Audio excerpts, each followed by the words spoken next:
নমস্কার বন্ধুরা, Annapurna kitchen cook and daily লাইফে আপনাদের সবাইকে জানাই স্বাগতম। তো বন্ধুরা, আজ আমি আপনাদের সাথে শেয়ার করতে চলে আসলাম ঢেঁড়সের রেসিপি। এই ঢেঁড়স কিন্তু আজ মাছ ছাড়াই রান্না করব, শুধু পেঁয়াজ রসুন দিয়ে।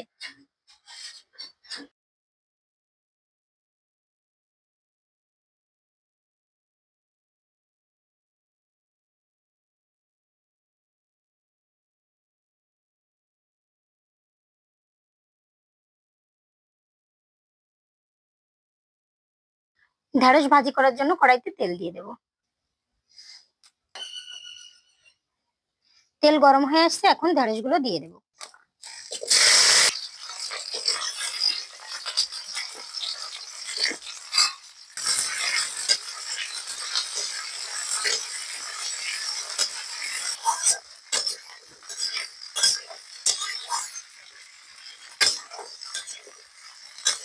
ঢেঁড়স কিন্তু আমি খুব বেশি ভাজি করব না, খুব বেশি ভাজি করলে এর কালারটা নষ্ট হয়ে যাবে। নালা ভাবটা কেটে আসলে আমি উঠিয়ে নেব। তোমার ঢেঁড়স গুলো ভালোভাবে ফ্রাই করা হয়ে গেছে, এখন আমি তুলে নেব।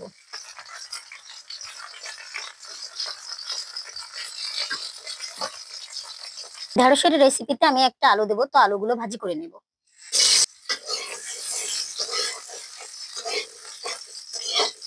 আলু ভাজি করা হয়ে গেছে, এখন তুলে নেব। টমেটো পেঁয়াজ ভাজি করে নেব। পেঁয়াজের কিন্তু কুয়া ছাড়িয়ে নিয়েছি আমি।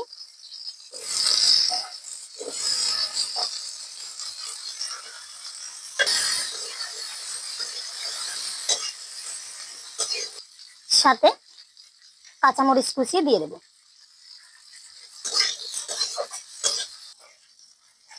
পেঁয়াজ ও টমেটো কিন্তু খুব বেশি ভাজি করব না, তো ভাজি করা হয়ে গেছে, এখন আমি তুলে নেব।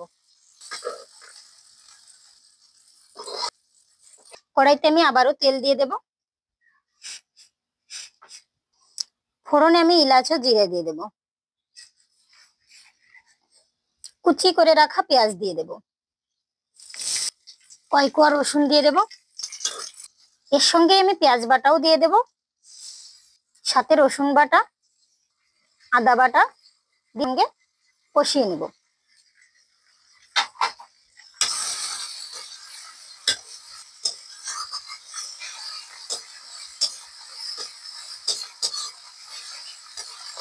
সাথে পরিমাণ মতো শুকনো মরিচ বাটা দিয়ে দেব।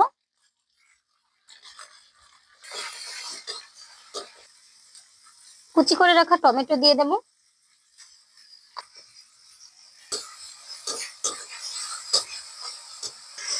বন্ধুরা, পেঁয়াজ রসুন ভাজি করতে করতে কাঁচা গন্ধটা চলে গেছে, এখন আমি পরিমাণ মতো নুন ও হলুদ গুঁড়া দিয়ে দেব।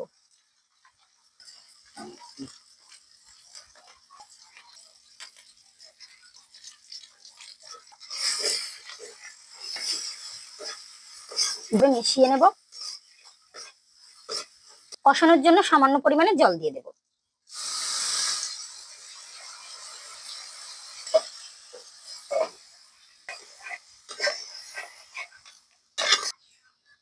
মশলা কষানোর ভিতর ভাজি করে রাখা আলু দিয়ে দেব।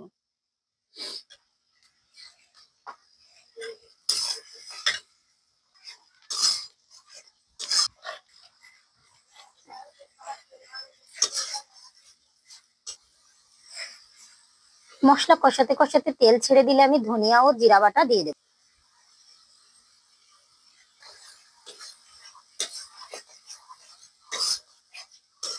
সবকিছু ভালোভাবে কষানো হয়ে গেছে, এখন আমি ঝোলের জন্য জল দিয়ে দেব।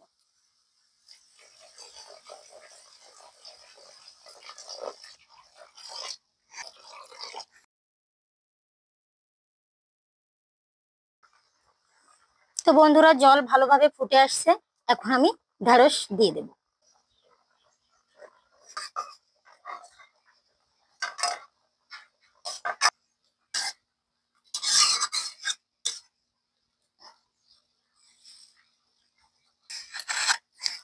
ঢেঁড়স দিয়ে জাল করে নেওয়ার পর একটু আমি পেঁয়াজ ও টমেটো দিয়ে দেব।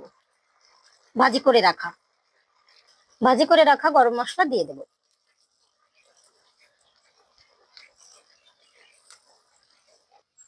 মাছ ছাড়া ঢেঁড়সের রেসিপিটা আমার হয়ে আসছে। শুধু পেঁয়াজ রসুন দিয়েই রান্না করেছি, দেখেছেন আপনারা, সাথে টমেটো। তো এখন আমি নামিয়ে নিব।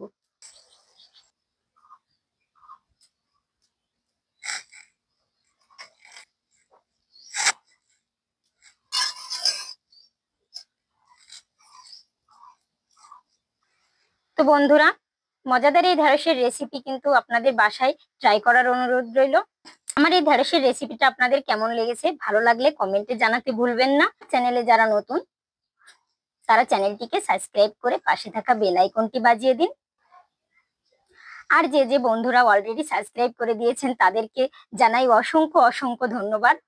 তো আবারও দেখা হবে অন্য কোনো নতুন রেসিপি নিয়ে। ততক্ষণ পর্যন্ত আপনারা ভালো থাকুন, সুস্থ থাকুন।